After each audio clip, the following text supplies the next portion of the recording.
Social media is fake. Sebagai seorang psikolog klinis, saya ingin memberikan pendapat saya mengenai statement tersebut.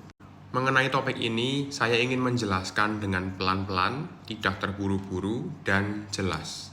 Sehingga mungkin akan terkesan lambat. Kalau kalian mau skip videonya boleh, mau kalian percepat videonya boleh, tapi kalau kalian ingin informasi instan gitu ya, jangan harap dapat dari saya DVD ini. Oke? Jadi gini, saya mulai berpikir mengenai hal ini sejak saya nonton podcastnya Om Deddy Corbuzier di Podhub, entah di podcast pribadinya dia mengatakan bahwa semua orang yang menggunakan sosial media is fake. Artinya, apa yang kita tampilkan di media sosial kita adalah versi terbaik dari kita saja. Yang terburuknya nggak mungkin kita post, gitu kan. Kemudian kenapa orang itu harus menunjukkan yang terbaik dari dirinya? Kenapa? Karena menjual. Karena semakin banyak kita menunjukkan kebaikan, menunjukkan yang oke-oke saja dari diri kita, personal branding kita naik, dan juga value kita naik, sehingga orang-orang akan percaya sama kita, entah itu endorse, entah itu orang yang percaya sama kita, influence kita semakin besar, dan lain sebagainya. Sehingga itu menjadi penting banget. Nah, di sini yang menjadi penekanan adalah bukan berarti being fake in social media itu bad, itu sesuatu yang buruk. Bukan. Dari ilmu psikologi, memang kita itu selalu ingin menunjukkan yang terbaik dari sisi kitanya kepada orang lain. Cuman secara psikologis juga dampaknya adalah banyak klien-klien saya itu yang selalu membandingkan hidupnya dengan hidupnya orang lain. Orang-orang yang terutama masih remaja-remaja ya, masih dewasa awal yang mungkin belum lama main media sosial gitu. Dan mereka itu hanya melihat realita dari media sosial saja. Sehingga orang-orang ini yang konsul sama saya terutama itu menganggap bahwa kok orang lain itu hidupnya enak terus karena dia lihatnya dari media sosial. Kok orang ini hebat sekali, rumahnya besar, mungkin sekolahnya bagus, mobilnya bagus, hidupnya enak semua, makannya enak, selalu jalan-jalan gitu kan. Kok aku nggak bisa begitu ya? Mereka menganggap bahwa apa yang di media sosial dari seseorang itu adalah realitanya. Padahal belum tentu begitu kan. Bisa saja di perjalanan dia mendapatkan posting media sosial itu, bisa jadi ada banyak kesulitan, tapi kita sebagai penonton nggak peduli itu kan. Kita cuma ngelihatnya, oh dia enak banget nih hidupnya, kok aku nggak bisa begitu ya. Dampaknya adalah banyak anak-anak remaja yang beranjak remaja ya, umur 13 tahun yang mulai main media sosial, itu merasa bahwa hidupku nggak beruntung, hidupku nggak enak, hidupku itu nggak seenak orang lain. Kenapa aku nggak bisa begitu? Kenapa aku hidup di keluarga yang seperti ini? Mereka membandingkan seperti itu, dan pada akhirnya menjadi bibit-bibit kecemasan, anxiety, dan juga bibit-bibit dari depression.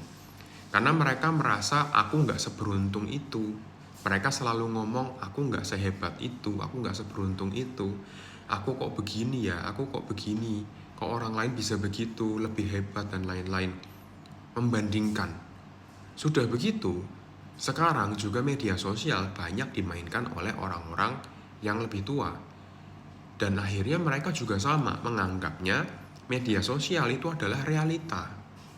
Itu adalah kenyataan. Misalnya, ada orang tua yang melihat media sosial dari orang lain kemudian bilang, wah ini sekarang udah hebat ya usahanya, oh udah jadi PNS ya, udah jadi polisi, udah jadi ini dan itu, misalkan seperti itu. Kemudian dia ngomong ke anaknya, nak, kok kamu nggak begini? Kok kamu nggak pengen jadi begitu? Kok kamu nggak ini, nggak begitu? Kok gajimu nggak sebesar itu? Itu menjadi tekanan loh. Media sosial seperti ini yang semakin berkembang. Bukan berarti media sosialnya yang buruk, bukan. Tapi kita sebagai pengguna, saya sarankan agar lebih bijak dalam menggunakan sosial media. Dan kita tidak menganggap bahwa apa yang di sosial media itu adalah realita, tapi adalah sebuah personal branding. Artinya semua yang di sosial media itu adalah versi terbaiknya saja yang mungkin tidak sesuai dengan realita, yaitu fake di depan kita semua. Sama seperti semua kreator, termasuk saya, ketika di depan kamera, ketika sedang merekam video, tentunya kita akan menggunakan versi terbaik dari kita. Nggak mungkin saya marah-marah, saya mengumpat, saya macam-macam, kan nggak mungkin. Itu untuk personal branding, supaya orang percaya sama kita. Dan itulah yang menjual memang. Dan itu nggak bisa dipungkiri lagi. Cuman bukan berarti sosial media itu buruk. Bukan berarti being fake in social media itu buruk.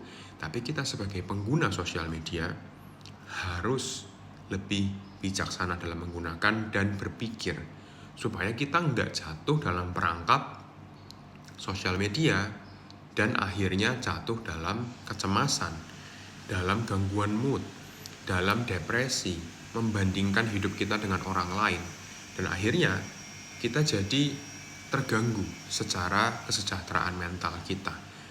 Kurang lebih sih seperti itu ya, karena media sosial ini benar-benar sudah sangat advance sekarang, sudah sangat maju dibandingkan zaman dulu.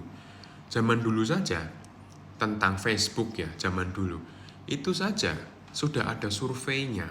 Semakin banyak orang semakin banyak waktu yang dibuang orang untuk bermain Facebook, semakin tinggi angka depresinya. Artinya di sini semakin lama kita bermain sosial media, kita akan semakin rentan membandingkan diri kita dengan orang lain, dan akhirnya membuat kita menjadi rendah diri, menjadi depresi, menjadi tertekan, gangguan mood, dan lain sebagainya. Dan ada juga beberapa survei dengan sosial media yang lainnya, gitu ya. Semoga kita bisa menjadi lebih bijaksana dalam menggunakan sosial media, dan salam sehat jiwa untuk kita semua.